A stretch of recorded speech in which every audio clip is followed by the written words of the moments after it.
Welcome back to another installment of our BrainPark short interview series where I chat with some of the researchers and students from our group and use the facility. So again, our focus for this month is going to be on our fabulous honours students for 2020 who have had a pretty unique year to do their honours and definitely not normal by any stretch. As you might have seen another interview go out that I've done with some of the other honours students, and usually, as I said, you guys would form a pretty core group of the lab each year that come in and get to be involved in the research we do. But unfortunately, this year has been entirely virtual. So sitting down with me virtually today is Alex. Welcome. Hi, thank you for having me. No worries. Thanks for being involved in it. So, do you just want to tell the audience a little bit about your background, yourself, and how you got into science, psychology, and honours year at BrainPark? Yeah, totally. I was very excited to start my honours year because I actually had an arts undergrad, so I had a Bachelor of Arts. So I was very excited to finally be able to say that I'm studying psychology.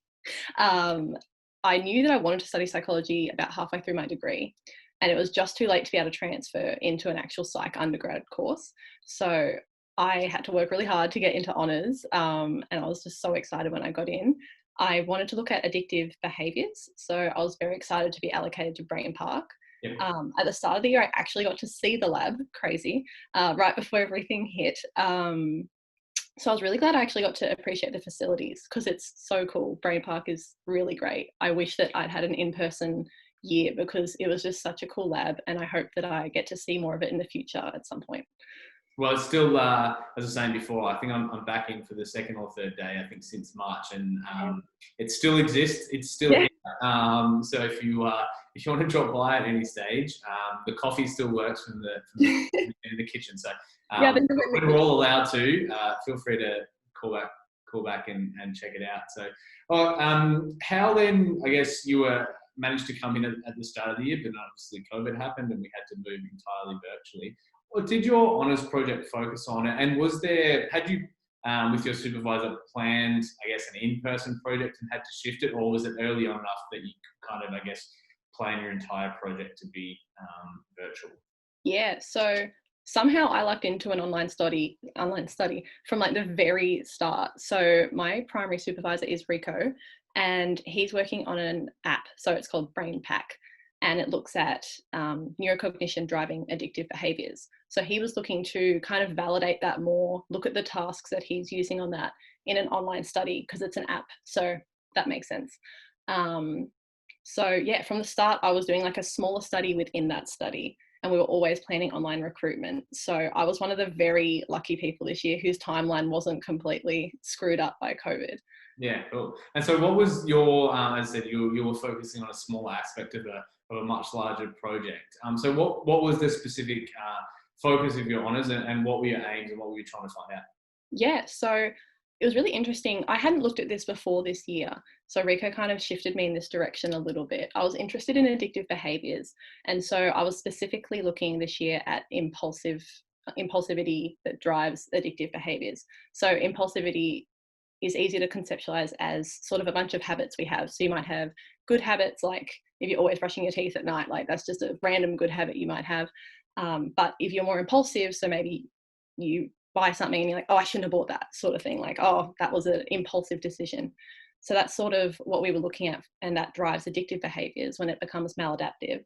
So in Rico's app that he's looking at, there's lots of different neurocognitive tasks, and they assess different cognitions that are related to impulsivity.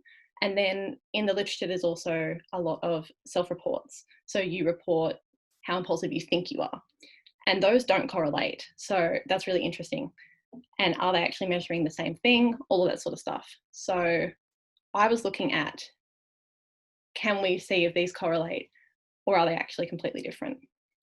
Cool. And so I guess you were getting participants. How many participants did you have as part of your? I think it was roughly, actually it was definitely, I know that, it was 148. It's a very rough estimate. Yeah. That's quite a large data set to collect in an honours year, I guess, being online. Yeah. And so you're getting them to be involved in getting them to do a self-report as well as participating in some of the apps that you're saying that Rico has designed. And so what were some of the outcomes of your project? Yeah, so it was really interesting. So we looked to see if maybe this problem of the disconnect is a time frame problem, because the self-reports look at it across the lifetime usually, and the tasks are obviously assessing right now. Yeah. So it's often kind of suggested in the literature that it's a state, which is current, versus trait, which is lifetime. But the traits have shown to fluctuate. So I was thinking maybe it's actually not a state versus trait problem. It's a general trait versus current trait. Maybe your traits have fluctuated and changed across your life. And I think we all kind of can relate to that. You're probably, if you look back to like your adolescence or your early 20s, you're more likely to be like, oh yeah, I was more impulsive then than I might be now later in your life. And so that's the general trajectory. So I was thinking we could look at that. And we actually found that the past month trait self-report correlated with more of the neurocognitive tasks than the general self-report. So it's a hypothesis that current trait correlates more to your neurocognitive assessments of impulsivity, which is really interesting. Yeah, cool. So I guess, so what does that mean, I guess, next steps in terms of like, if you were going to do another project after this, let's say, what would that mean? Is it still, there needs to be kind of better measures like what Rico's developing of our current state, so to speak, or is it always going to need to be a combined between the two? Yeah, I think it's definitely a good combination that we're going to need going forward, because the general trait has still obviously proven in the literature, it's kind of the gold standard. So that is really correlated with outcomes. So I think it would be the next step to look at the outcome measures rather than just the two assessments. So like looking at behaviors, so actual impulsive behaviors, like do you spend more money or do you do something impulsively? And we actually have information related to that in the data set, and I didn't look at it in my honours thesis, but I'm really interested to like go back into that data set and look at that more in the future. Yeah, cool. Oh, I guess it's a nice segue into future. Yeah. What are you planning on doing next? You've still got a couple of assignments to do to kind of finish off your honours year, but I guess what would you like to do next, or what do you think is next? I really want to get a position as an RA next year and just get as much sort of volunteer experience as I can with all the things that I'm passionate about in psychology. So keep going on that. Yeah. And then after that, I would love to get into a master's of clinical psychology.